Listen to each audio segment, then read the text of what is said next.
Strawberries are one of those things that I'm probably always going to grow on our farm and in our garden, and that's because they're delicious. But they also have a lot of nutritional value. They provide a lot of vitamins and antioxidants, which are really good for you. But aside from all that, you could also potentially make some income on your farm. You could possibly sell the berries. You could possibly sell the plants because they are going to regenerate new plants as they put off their stolons or their runners. Or maybe you want to offer to have people come and pick their own berries on your farm. That's a wonderful way for a family to spend an afternoon. And many kids don't get that opportunity these days. It's amazing how many children don't know where their food comes from. Now, strawberries grow best when they get 6 to 8 hours of sunlight, and they also prefer well-draining soil. So you want to make sure that you water consistently. Too much water and your berries are going to be mushy, and too little water and, well, they're just not going to grow well. My strawberries do pretty well here on our farm because we offer a lot of amendments like well-rotted cattle manure, and I use compost. But if you don't have those things, a well-balanced fertilizer would be just fine. Maybe some triple 12, something that offers NP and K, which is nitrogen, phosphorus, and potassium. Strawberries need fertilizer because they're not only trying to put off berries, but they're also trying to make new plants. So if you want them to do well, make sure that you give them a good environment. Now, before you choose a strawberry variety, make sure that you give a little bit of thought on how you plan on using these strawberries.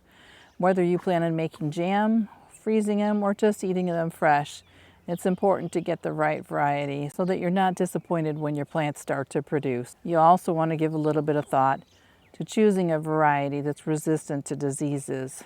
Mulch is very important when you're planting strawberries. It helps to keep the soil moist, it helps to regulate the temperature, and it helps to prevent weeds. So don't forget the mulch.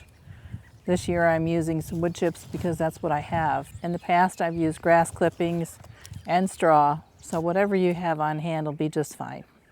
Now, the proper planting depth for a strawberry plant is right at the ground, and that's where the stem emerges from the root ball.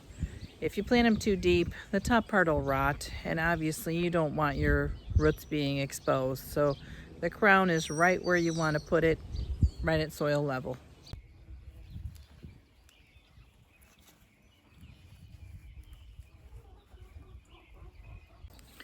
Oh, one more thing. I am going to ask you to excuse my messy garden. I've been a little distracted with 8 puppies.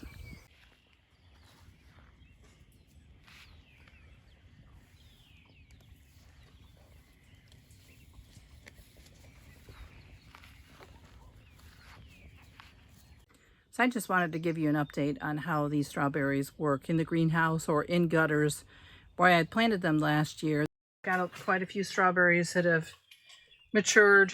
A couple of things that I don't like about this method though is it dries out really quickly and it heats up really quickly. So I also thought that by putting them in the gutters that I'd be avoiding a lot of the bug problems. And somehow I have gotten an infestation of ants right about there. So I'm going to change up this method.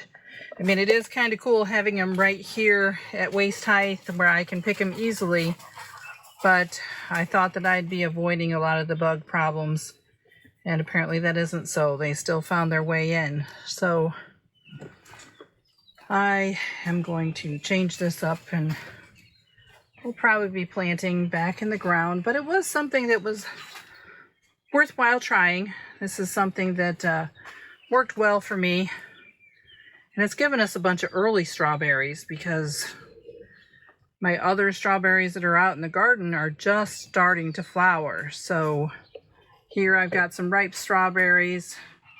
I did bed them down with straw, and that may have been a mistake too because I've got a lot of weeds that are coming up in between there. A lot of what I think is wheat, but anyway, it worked well. They overwintered well in these gutters. And for the most part, I'm pleased with how everything worked out. And another thing that I've noticed, by planting in these gutters, the berries aren't quite as large as they would be, or I assume they would be, had I planted them in the ground. It could just be the variety that I've got here, but I don't think so. So I think that the plants probably just needed some more nutrients. The leaves aren't as green as I would have liked. They're a little bit yellowish. So I don't know if that's from the heat, from not getting enough water or too much water, but the soil is moist, so I think that this method does have some drawbacks. Now, if this is the only way you can do it, by all means, you will get strawberries, obviously. They look beautiful. They're nice and red, and it is, you know, fruit that didn't cost me anything past the initial purchase of the plants. So if this is the only way you can do it, do it. Well, that's all I've got for you today. Thanks for watching. Oh, and one more thing. I hope to see you again soon.